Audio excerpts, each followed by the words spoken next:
తెలంగాణపై మంత తుఫాన్ పంచ విసిరింది. ఉమ్మడి వరంగల్, నల్గొండ, ఖమ్మం, ఆదిలాబాద్, కరీంనగర్, మహబూబ్ నగర్ జిల్లాలో కుంభవృష్టి కురుస్తుంది. హన్మకొండ జిల్లా భీమదేవరపల్లిలో 41.2 సెంటీమీటర్ల వర్షం కురిసింది. వాగులు వంకలు పొంగి పొర్లుతున్నాయి. అనేక జిల్లాలో వర్షానికి ఇల్లు చెట్లు నేలకూలాయి. హైదరాబాద్ జంట నగరాలను వాన ముంచెత్తింది. రైల్వే స్టేషన్లో కొన్ని రైళ్లు నిలిచిపోగా పలు రైళ్లను దారి మళ్లించారు. విద్యుత్ సంస్థలకు కలెక్టర్లు సెలవులు ప్రకటించారు.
కొండపోత వర్షాల కారణంగా పలు ప్రాంతాల మధ్య రాకపోకలు నిలిచిపోయి రోడ్లు తెగిపోవడం, వంతెనలపైన నుంచి నీరు పోవడం, రోడ్లపై నీరు నిలవడం వంటి కారణాలతోటి పలు రహదారులు తాత్కాలికంగా మూతపడ్డాయి. ఇక ప్రస్తుతం ఉమ్మడి ఆదిలాబాద్ జిల్లా నుంచి మరింత సమాచారాన్ని మా ప్రతినిధి శ్రీనివాస్ లైవ్లో అందిస్తారు. శ్రీనివాస్, ఉమ్మడి ఆదిలాబాద్ జిల్లాలో తుఫాను ప్రభావం ఏ విధంగా ఉంది? ప్రస్తుతం ఆదిలాబాద్ జిల్లాలో వర్ష ప్రభావం ఏ విధంగా ఉంది? శ్రీనివాస్. Thank you Chakri. ఏపీని అతలాకుతలం చేసిన ఈ ముంతాజ్ తుఫాను దిశ మార్చుకొని తెలంగాణ వైపు దంచి కొడుతున్నది. యాక్చువల్గా ఇది ఛత్తీస్గఢ్ ప్రయాణించవలసి ఉండగా దిశ మార్చుకొని తెలంగాణ రాష్ట్రంలో ఉష్ణోగ్రతకు అనుగుణంగా ఇక్కడ ఒకసారి అయితే ఇక్కడ ఈ వర్షంతో మాత్రం భారీ నష్టం జరుగుతుంది. రైతులను ఊతకొతకొచ్చని చెప్పవచ్చు. ఎందుకంటే 6 కాలాలు కష్టపడిన పంట తెచ్చి ఇక్కడ పత్తి రైతులు అయితే పరిస్థితి దయనీయంగా ఉంది. అంతేకాకుండా రాష్ట్రంలో ఇక్కడ సోయాబీన్ రైతులకు కూడా పరిస్థితి దయనీయంగా ఉంది. ఈ ఆదిలాబాద్ జిల్లా, నిర్మల్ జిల్లా, కొమరంభీం జిల్లాలలో భారీ వర్షాలు పడడంతో రైతుల పరిస్థితి దయనీయంగా మారింది. అయితే ఈ వర్షాలు అనుకోకుండా గత నెలలో వర్షాలు భారీ వర్షాలు కురుతుంటే ఎంతో కష్టపడి తెచ్చి యాక్చువల్గా సోయాబీన్ పంట అనేది 10 నుంచి 12 ఎకరాలు పండేది.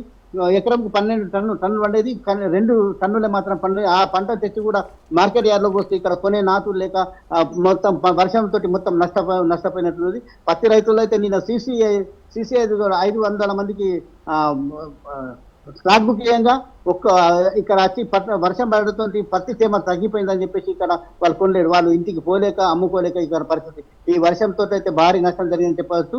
ఈ ఉమ్మడి ఆదిలాబాద్ జిల్లాలో ఉన్న 14 నదులు ఒక్కసారి పొంగి పొరులుతున్నాయి.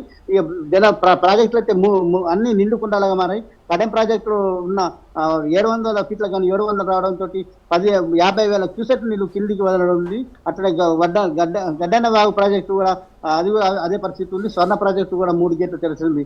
ఏదేమిటికి ఈ వర్షంతో అతలాకుతలమైతే రైతులు వెన్ను విరిచినట్టే మనం చెప్పవచ్చు. శ్రీనివాస్, కొనుగోలు కేంద్రాల వద్ద పరిస్థితి ఏ విధంగా ఉంది? ధాన్యం తడవకుండా అధికారులు ఎలాంటి చర్యలు తీసుకుంటున్నారు? రైతులు ఏమంటున్నారు?